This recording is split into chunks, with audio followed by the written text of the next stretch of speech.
أعوذ بالله من الشيطان الرجيم ولئن سألتهم من خلق السماوات والأرض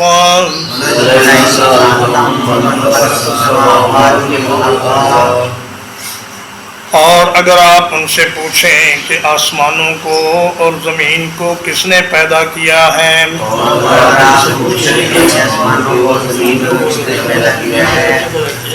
لَيَقُولُنَّ اللَّهُ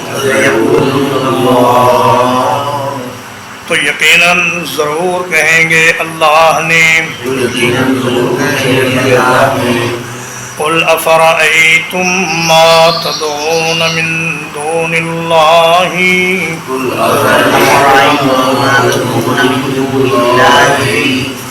کہہ دیجئے کیا پھر تم نے دیکھا ہے ان ہستیوں کو جنہیں تم اللہ کے سوا پکارتے ہو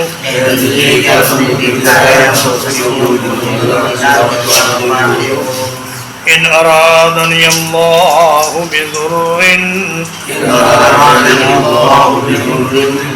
اگر اللہ تعالیٰ مجھے کوئی تکلیف دینے کا ارادہ کرے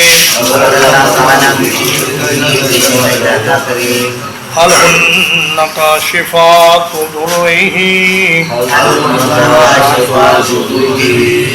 کیا وہ اس کی تکلیف کو ہٹا دینے والی ہیں او ارادنی برحمت یا اگر وہ میرے ساتھ کسی مہربانی کا ارادہ کرے هل هن ممسکات رحمتی کیا وہ اس کی رحمت کو روک لینے والی ہیں قل حسبی اللہ کہہ دیجئے مجھے اللہ کافی ہے علیہ یتوکل المتوکلون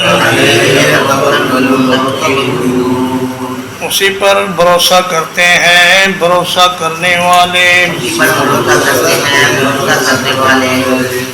اور میں اگر ان کفار و مشرکین سے پوچھا جائے کہ آسمان و زمین کا خالق کون ہے تو یہ فوراً کہیں گے کہ اللہ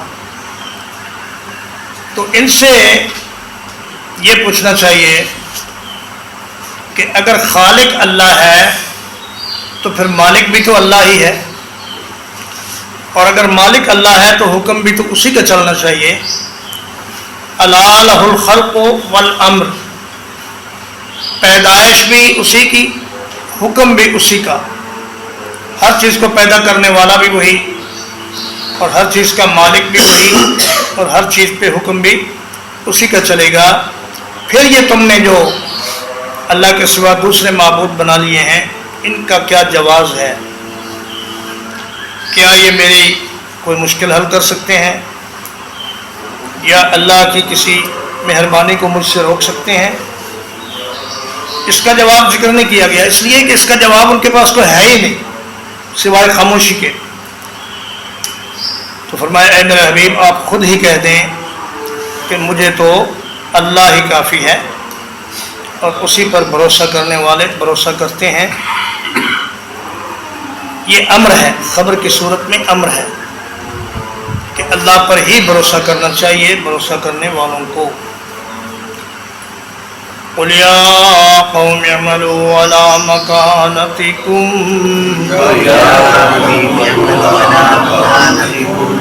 کہہ دیجئے اے میری قوم عمل کرو اپنی جگہ پر انی عامل میں بھی عمل کرنے والا ہوں فسوف تعلمون تو ان قریب تم جان لو گے من یاتیہ عذاب یخزیہ کہ کس پر وہ عذاب آتا ہے جو اسے رسوا کر دے گا ويحل عليه عذاب مقيم اور کس پر وہ عذاب اترتا ہے جو ہمیشہ رہنے والا ہے.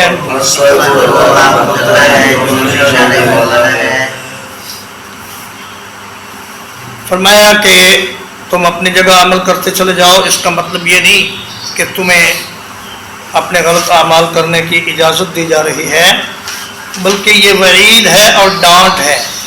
جیسے کہا جاتا ہے کہ تم جو کچھ کر رہے ہو مجھے اس کی خبر ہے اور تمہیں قریب اس کا انجام معلوم ہو جائے گا.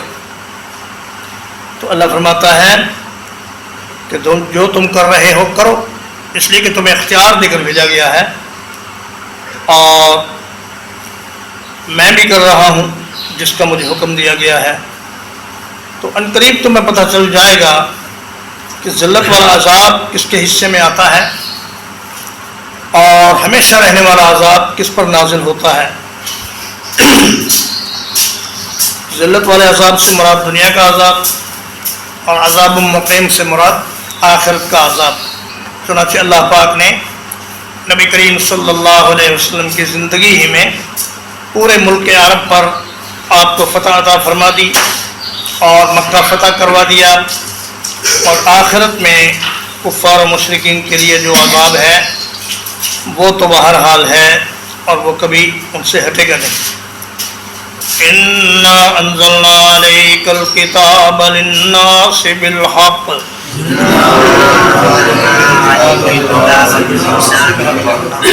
یقیناً ہم نے آپ پر یہ کتاب اتاری ہے لوگوں کے لیے حق کے ساتھ.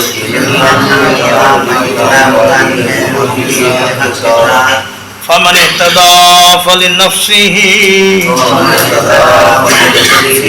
تو جو کوئی سیدھے راستے پر چلا تو اپنی جان کے لیے چلا.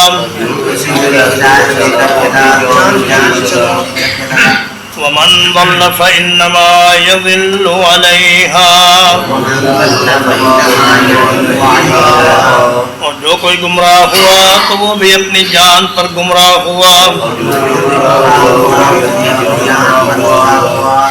وَمَا أَنْتَ عَلَيْهِمْ بِوَكِيلٍ اور آپ ان پر کوئی ذمہ دار نہیں ہیں. اللہ یتوفی الانفس حین موتها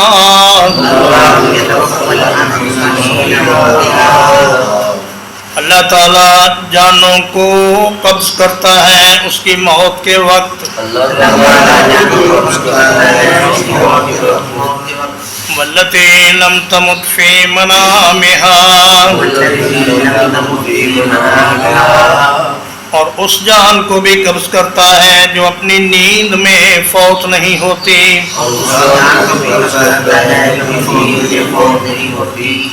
فَيُمْسِكُ الَّتِي قَضَىٰ عَلَيْهَا الْمَوْتَ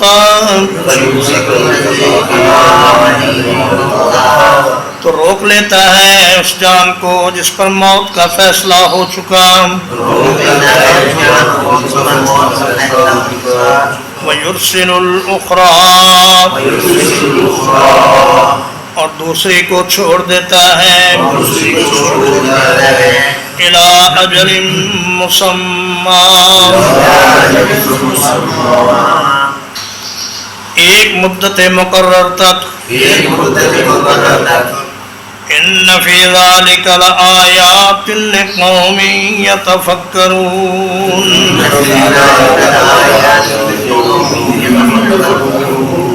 بلا شبہ یقیناً اس میں غور و فکر کرنے والے لوگوں کے لیے نشانیاں ہیں.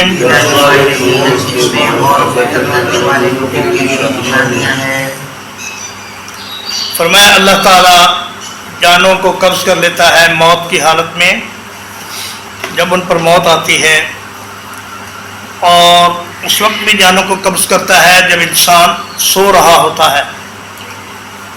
مگر اس وقت انسان کی روح کا تعلق جسم سے قائم رہتا ہے، حتیٰ کہ اس کے دل کی دھڑکن قائم رہتی ہے، اس کی سانس کی آمد و رفت قائم رہتی ہے، اس کے کھانے کا ہضم ہونے کا عمل جاری رہتا ہے، اس کا خون پوری طرح گردش میں رہتا ہے، لیکن اس کو دنیا و ما فیہا کی کوئی خبر نہیں ہوتی۔ تو فرمایا کہ پھر اللہ پاک نے جس کی موت کا فیصلہ کر لیا اس کو تو نیند میں ہی موت آ جاتی ہے۔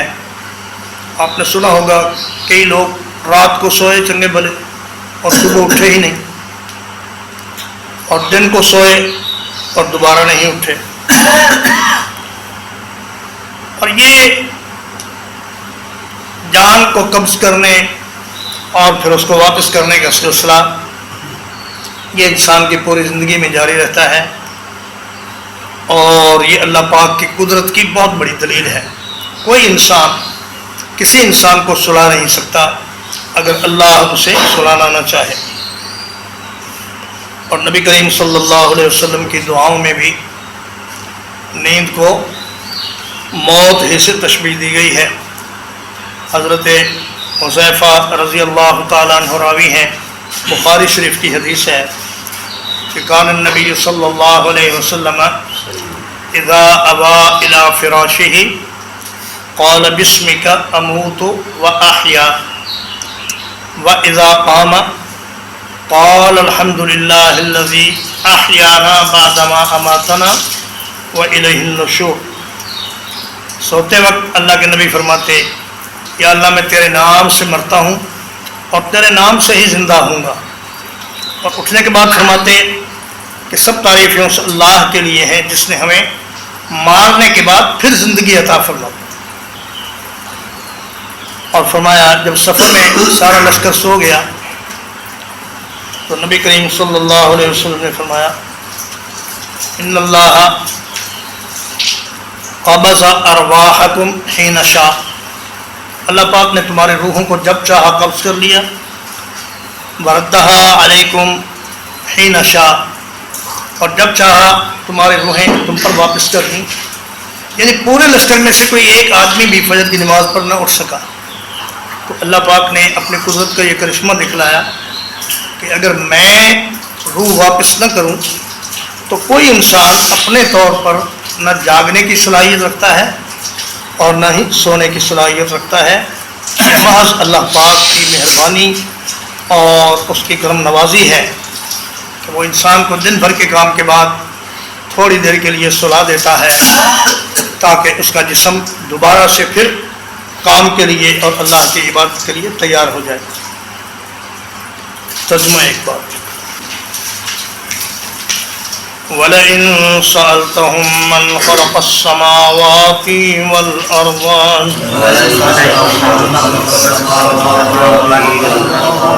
اور اگر آپ ان سے پوچھیں کہ آسمانوں اور زمین کو کس نے پیدا کیا،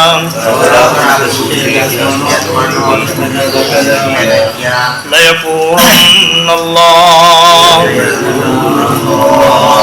تو یقیناً ضرور کہیں گے اللہ ہی نے۔ قل افرأيتم ما تدعون من دون اللہ،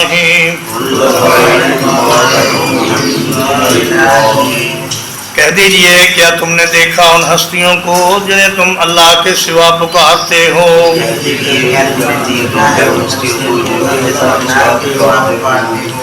ان ارادنی اللہ بضر،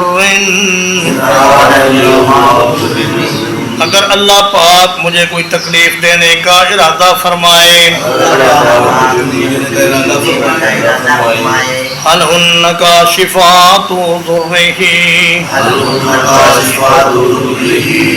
کیا وہ اس کی دی ہوئی تکلیف کو ہٹا سکتے ہیں؟ او ارادنی برحمت، یا وہ میرے ساتھ کسی مہربانی کا ارادہ فرمائے، هل هن ممسکات رحمتہ، کیا وہ اس کی رحمت کو روک سکتی ہیں؟ قل حسبی اللہ، کہہ دیجئے مجھے اللہ تعالی ہی کافی ہے۔ علیہ یتوکل المتوکلون، اسی پر بھروسہ کرتے ہیں بھروسہ کرنے والے۔ قل یا قوم اعملوا علی مکانتکم انی عامل،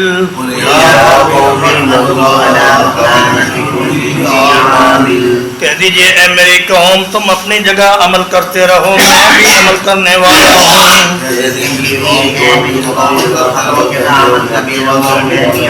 فسوف تعلمون، تو ان قریب تم جان لو گے۔ من یاتیہ عذاب یخزیہ، کس کو وہ عذاب آتا ہے جو اسے رسوا کر دے گا۔ وَيَحِلُّ عَلَيْهِ عَذَابٌ مُقِيمٌ، اور کس پر وہ عذاب نازل ہوتا ہے جو ہمیشہ رہے گا۔ اِنَّا أَنزَلْنَا عَلَيْكَ الْكِتَابَ لِلنَّاسِ بِالْحَقِّ،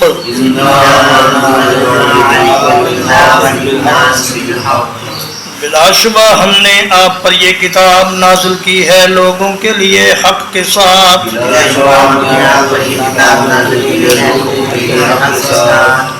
فمن اهتدى فلنفسه، تو جو کوئی سیدھی راہ چلا تو وہ اپنی جان کے لیے چلا۔ ومن ضل فإنما يضل عليها، اور جو کوئی گمراہ ہوا تو وہ اپنی جان پر ہی گمراہ ہوا۔ وما أنت عليهم بوكيل، اور آپ ان پر کوئی ذمہ دار نہیں ہیں۔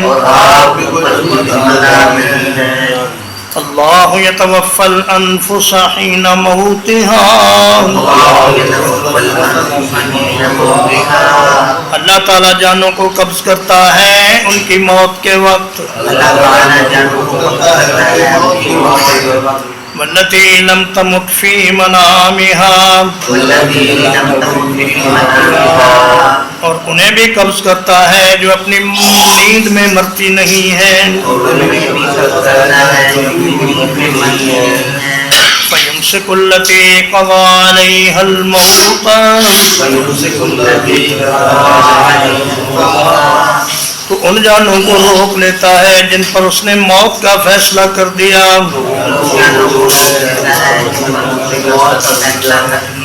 وَيُرْسِلُ الْأُخْرَى، اور دوسری جانوں کو چھوڑ دیتا ہے۔ إِلَىٰ أَجَلٍ مُّسَمًّى،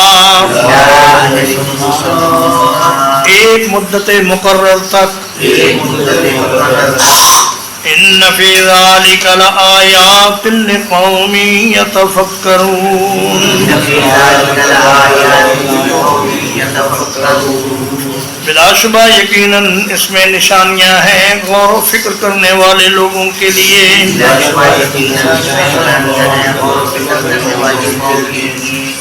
وصلی اللہ علی نبینا محمد وآلہ وصحبہ اجمعین۔